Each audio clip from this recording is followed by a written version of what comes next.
So hello guys, so today we'll be talking about another popular chart pattern in Forex trading, which is called the bearish and bullish pennants. So we're going to brush into it quickly. We're going to move from knowing what a bearish and bullish pennant is, the trading strategies, when to trade them, when not to trade them, the advantages of them, limitations, and finally we move into the conclusions. So what is a bullish and bearish pennant? A bullish and bearish pennant is like a flag. It's mostly seen in schools, so the chart pattern creates an identical manner of this pennant. So how can you identify a bullish or a bearish pennant? Now for a bullish pennant, you have to locate a bullish trend. You have to find equal diagonal resistance in strength and equal diagonal support strength. And finally, you're going to be looking for a breakout to the upside. And for a bearish pennant pattern, you're going to look for a bearish trend. You're going to look for equal support diagonal strength. You're going to look for equal diagonal resistance strength. And finally, you're going to look for a breakout to the down direction. So how to trade this bearish pennant? The key signs to trading this bearish pennant chart pattern is one, like I said, look for a down shoot. So you're looking for multiple down candles or bearish fall in price action underneath the moving average, which clearly says it's a downtrend. Secondly, you're going to be looking for a proportional angular compression. So you can see the price is almost in an acute angle. So it's almost equal highs and equal lows, but towards the right direction. So almost equal highs and equal lows. And thirdly, you're going to look for a repetitive support and resistance. So for it to have an equal highs and lows, it means it's going to touch the upper channel and the lower channel equally. And they both cannot show if it's a bullish bias or a bearish bias. And finally, you're going to be looking for a breakout to the downside. Now, and once you see it, you take your trade and you run for a profitable downtrend. Now, the entry and exits on a bearish pennant. Guys, this is very important. Like everybody thinks that when they see a chart pattern and if it's a buy, as soon as they get into the buy, they automatically see profits. Then all of a sudden, then the price falls back on them, the profit goes, and then they're in minus or they're in a loss. It mostly happens because people think that when they find a holy grail chart pattern, which is bullish, as soon as it's bullish, price is going to continue to the upside. No. You need to know your entries and exits every time in a chart pattern, be it the rectangular chart pattern, the heads and shoulders chart pattern, the double top or the double bottom or the flags. So in this one, you have to know that the initial drive of the movement, it's equal to your profit target. You have to measure the price, where the price made that initial fall before it created that channel or that angle. And the same amount of it should be the same amount you should be looking for your take profit. So one, the entry, you should find your entry after a breakout. So you're looking for your entries after your breakout. You don't rush and say, okay, yes, it's going down. It has made the first touch. It has made the second touch. No, it has to come out of the angle. It has to break out. And once it breaks out, you can be looking for your entry. Now, this is for aggressive traders. They get in as soon as it breaks out of the channel. Now, for a more conservative trader like you should be looking for your entry after a retest. So once it breaks out, price is drawn, like I said, price are drawn to moving average, price are drawn to supports, and price are drawn to resistance. So as you can see, the support automatically turns to a resistance. You can see the arrow. So once the price breaks out, it's bound to come and find a resistance from the support, either in resistance 1 or in resistance 2. Once it finds it and rejects it, that is where you should take your entry. And your stop loss should be on the beginning of the acute angle, or the beginning of the bearish pennant.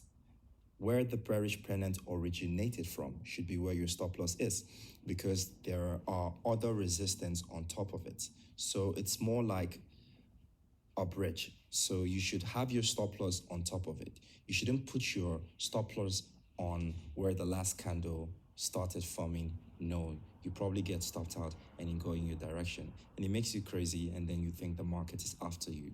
No, the market is not after you.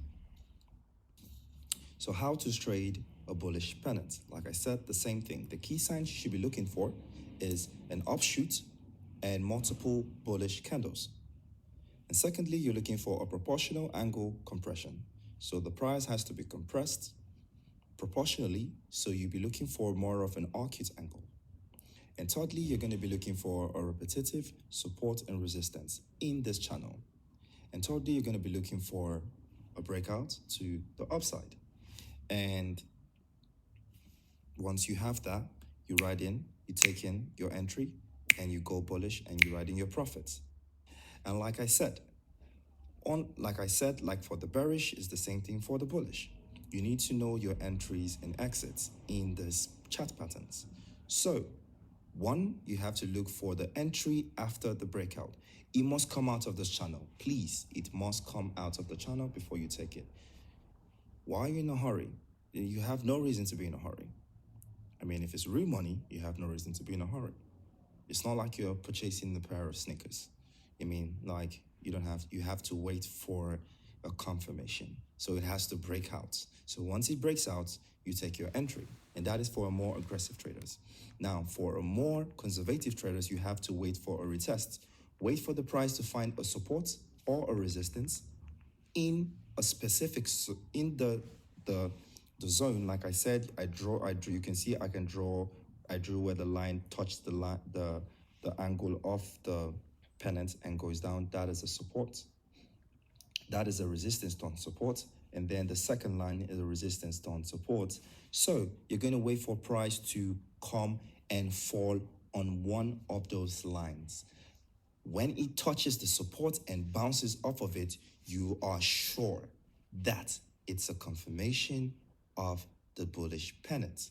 And that is where you take your entries. And like I said, your stop loss should be in the initial drive of the pennant. Where the pennant starts this from is where your stop loss should be, because there are other supports there in the angle. So, and finally, your take profit should be equivalent to where the price originated from, to where the initial push originated from. Like I said, if you measure it, they are proportional. Where the price pushed from, you can see it, is proportional to the take profit level.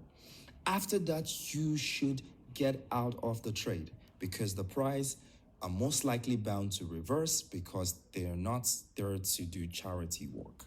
They're not going to give you their money. So you have to be smart about it. You have to know when to get in and get out. Like I always say, you need to know when to enter a trade and when to get out of a trade. That is where it's important for me.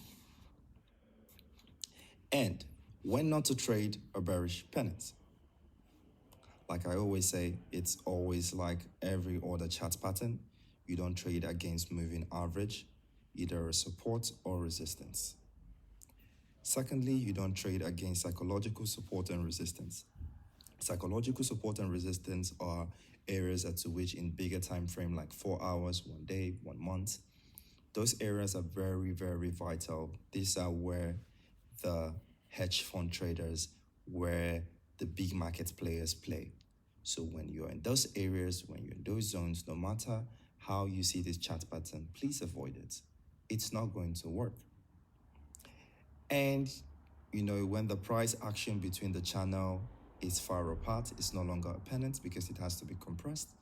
And when it's not crystal clear, it shouldn't be there. If it's not crystal clear, if you can't really identify this bearish pennant, do not take it. Do not take it. For example, in this example, you can see that there was a bearish pennant and it was just on the zone of the moving average. Like I said, prices are drawn to support, resistance, and moving average. So now it fell, it came out of the bullish pennant, there was a breakout, it came to the resistance, turned support, but because the moving average was just right close to it, the moving average dragged the price to the moving average. And it's going to wipe you out of your stop loss and you're going to lose the trade and you're going to lose money. So you have to make sure that you're not trading close to a moving average, you're not trading close to a psychological level, and you are